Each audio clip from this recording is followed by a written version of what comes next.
Hey everyone, Harry here to talk about the former chief of staff to Vice President Pence calling Mark Meadows no less than the ringleader of many of the events that happened January 6th. All right, first, let's underscore for Meadows, he is at the most delicate juncture.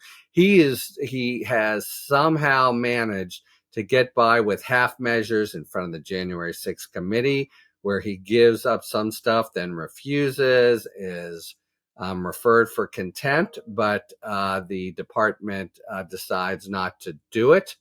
Then he goes to Jack Smith's investigation for January 6th. We still don't know what happened here. And it's interesting to me, if you guys are, cable TV watchers, we're having opinions all over the map from people who say he's sang like a canary, is one term I heard from a respected commentator, to he is going to be charged any second from another.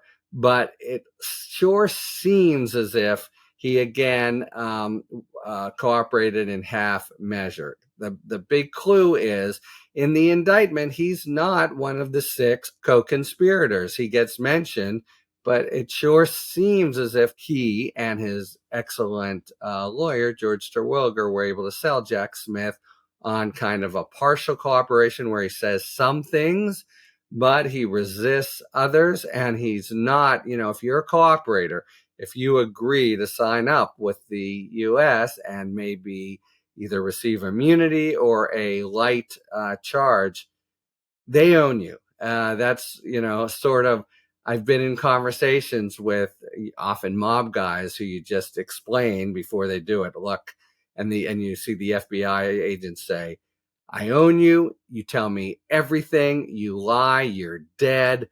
And they really, bring this home. Meadows, that did not happen to.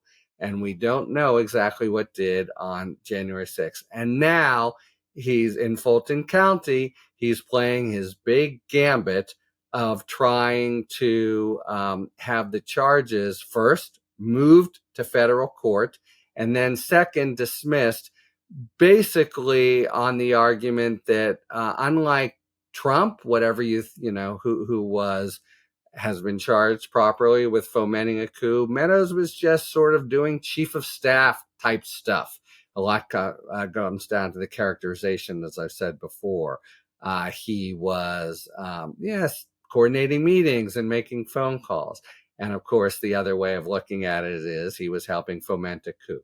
So when the former chief of staff to the vice president goes on TV and says this, point one is, this guy's a witness. He can be a witness. And so just always now think through the filter of, what's this going to look like at trial? Number two, he didn't need to say this on TV. And I'm sure for Mark Meadows, it felt like an absolute gut punch. He's letting everyone know he's the quote unquote ringleader, because that's the exact antithesis of what he desperately wants to be in order to get out of these Fulton County charges. If he's the ringleader, he's the guy who's not doing sort of normal chief of staff stuff. He's the guy who is actually keeping Trump revved up and keeping the visions of a coup and an election steal in his mind. And he puts it pretty vividly, does the chief of staff Short. He says, and we sort of know this, but it brings it home, that at the time after the election, Trump is getting very strong advice from his counsel, Pat Cipollone. Can't do this. You've lost the election. No basis for saying fraud. Others say so. All the adults in the room, in other words, are telling Trump it's over. And it's the gaggle of crackpot lawyers who are there precisely because they're the ones who, some of them, unknowns, Jeff Clark, a flunky in DOJ, Ken Chesbro, nobody's ever heard of him. He's John Eastman, a professor and a small law school in California, but they're the ones who make clear, what do you want to hear, boss? We'll let you know. We'll tell you these things. For Trump, of course, that's not going to be sufficient for claiming advice of counsel. But more specifically, you have the chief of staff and the adults in the room on one side. Excuse me, not the chief of staff. Meadows is the chief of staff. You have the White House counsel and the deputy White House counsel, Pat Philbin, the Attorney General of the United States, Bill Barr, on one side, and the Giulianis of the world on the other. And it is, per Mark Short, Mark Meadows who whispers in Trump's ear, gets him basically to go with team crazy rather than team normal. And if that's so, it seems to me, forget about it for Mark Meadows for being able to get immunity. Forget about it for trying to get out of being charged. Forget about it for his so far successful run of eluding liability altogether. You know, Mark Short gets up and calls Meadows the ringleader. You can even imagine a scenario where Meadows and Trump are at loggerheads, and Trump's lawyer gets up, points to Meadows, and says it was all Meadows. This is part of an overall dynamic that's happening now with the rats leaving the ship. We talked yesterday about David Schaefer of the Georgia Republican Party saying it was Team Trump.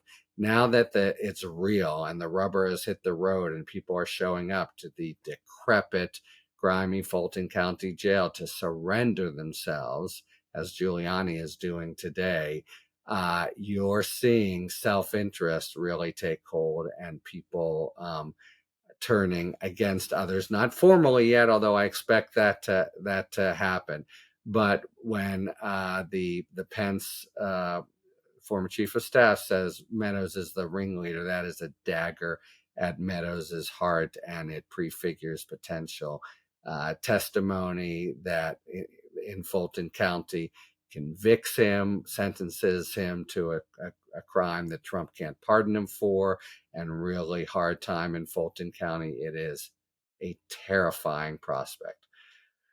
Okay, so Meadows as possible ringleader at the worst time when he's trying to just get immunity for the whole thing, and there's a hearing to take place soon in federal court on his motion to remove.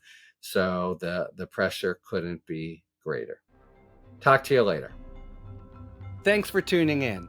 If you enjoyed this video and other Talking Feds content, please take a second to like and subscribe. Talk to you later.